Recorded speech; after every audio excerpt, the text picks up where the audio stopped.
Pokemon HeartGold and SoulSilver are not good games, and in today's video I will be talking about why.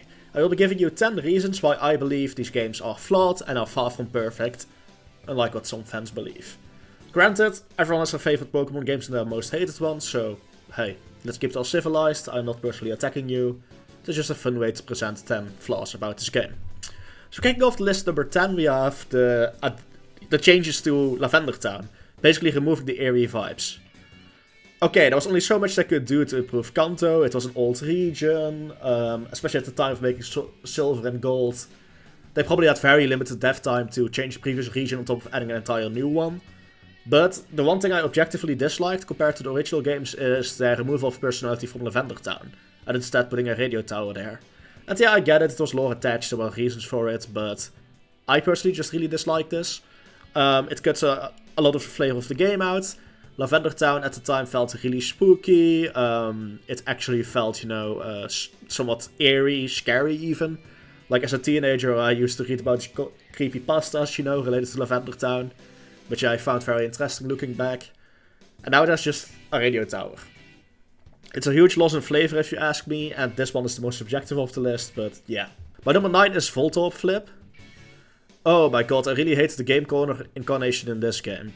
The slot machines were way more fun and honestly easier to turn your brain for off, so if you want to grind the game corner for certain rewards, it was easy to just put on a YouTube video and basically blindly do the game corner stuff. Voltorb Flip was both grindy and in my opinion unfun. There were relevant rewards locked to it, like Thunderbolt, Ice Beam, Flamethrower, Psychic, and even additional copies of Eevee were locked behind this.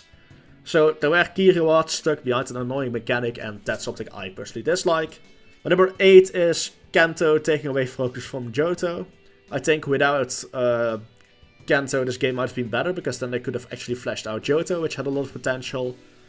In theory, actually having 2 regions and crossing them over is very cool, but in practice I think it leads away from having the spotlight on one very good region instead. Many of the other issues listed on this list are results of this, I think. Yeah, especially back in the days of Gen 2 when they made original games, I can understand why these issues were present. But SoulSilver and HeartGold came out many years later, and they did not fix many of the issues. And I think that's a real issue here, in general.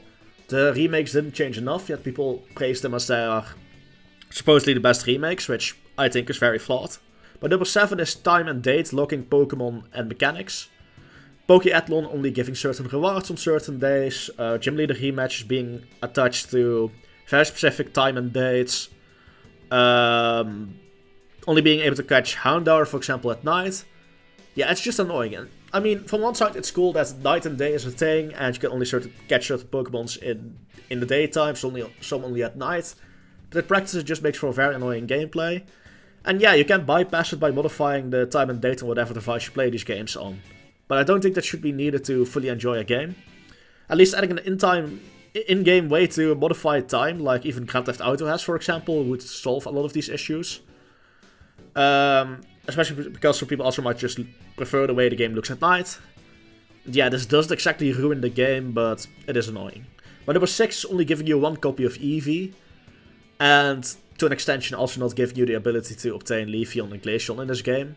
Seriously, why not even add the post-game option to get them? I mean, yeah, okay, they weren't in the base game at the time, but this is a remake, there are new options there. So why not kind of lock it to post-game? It would have been a cool introduction. And yeah, they only realistically give you 1 Eevee. It's sad. I think this would have been the perfect game to do a fun challenge run using only Eevees, and there are ways to hack them into the game or something like that, but just base game alone, it's not easy to do, and I think that's a shame. It would have been a cool option, because especially at the time of the remakes, Eevee is a very popular Pokemon. Its evolutions are very popular. It would partially maybe solve the lack of Pokemon available in the first region. And yeah, it can still be done. You get a single copy that you can then, with breeding, gain multiple of. But it's not easy to do. But why not include a natural spot that has them at a very high rate? And yeah, okay, this might just be personal. Maybe a bit nitpicky. But I think it's a real big shame to lose out on. Especially if you introduce Umbreon and Espeon in the same game. Yeah, okay, the game code technically includes an additional Eevee, but that's so grindy that I don't think it's realistically an option. My number 5 is a general early Pokemon issue. There are too many HMs, which restrict party variety. This game has a total of 8 HMs: Cut, Fly, Surf, Strength, Whirlpool, Rock Smash, Waterfall and Rock Climb. Granted, most of them aren't needed at all, or not at the same time, but it does restrict your creativity in your party heavily, I think. Fly is basically needed to not go insane, and it's also a terrible move at the same time, so that kind of makes a rough paradox as well. You're basically ruining one of your Pokemon's movesets for utility. Plus you're certainly forced to use a Pokemon that can fly. Surf is kind of the same, but at least Surf is a really good move in general. And I just feel like 8 is too much. And yeah, technically you can have an HM slave, and then when you're actually approaching a gym or the Elite Four, you can tag them out. But yeah, I think it's annoying. This is not a unique issue to this game, but applies to a lot of the older games. And I'm glad later gens fixed/removed this. My number 4 is the Elite Four rematches and, well, Red himself are overleveled. Yeah, I mean, it's cool that Red got added as the final raid boss. But the issue, the highest level wild Pokemon are level 40. The rematch of the Elite Four are 20 levels above that. And Red's team is another 20 levels higher. There is no real sane method to get your Pokemon up to par with their levels. And yeah, okay, sure, there are ways to use strategy to somewhat make up for the difference, but still. The level difference between you as the player and these enemies were massive, and I think the level gap issue is an issue in just the entire game. My number 3 is that gym leaders have horrible teams in Johto.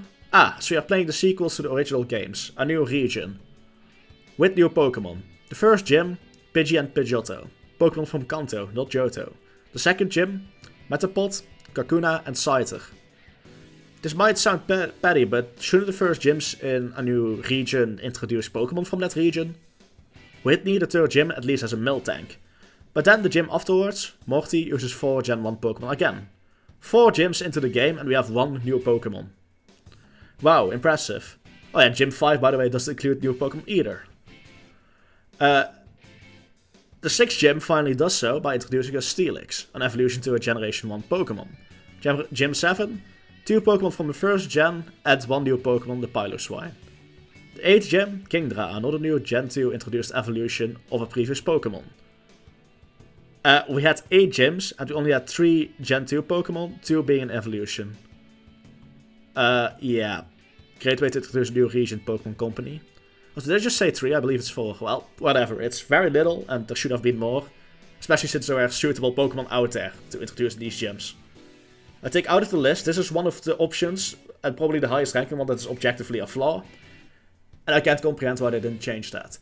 If Silver and Gold had that issue, why not go back and change them? You definitely had the option, the hardware was there, the technology was there, you had no excuse for this. My number 2 is locking Pokemon to Kanto or even post-game. A good example of this is Evolutions.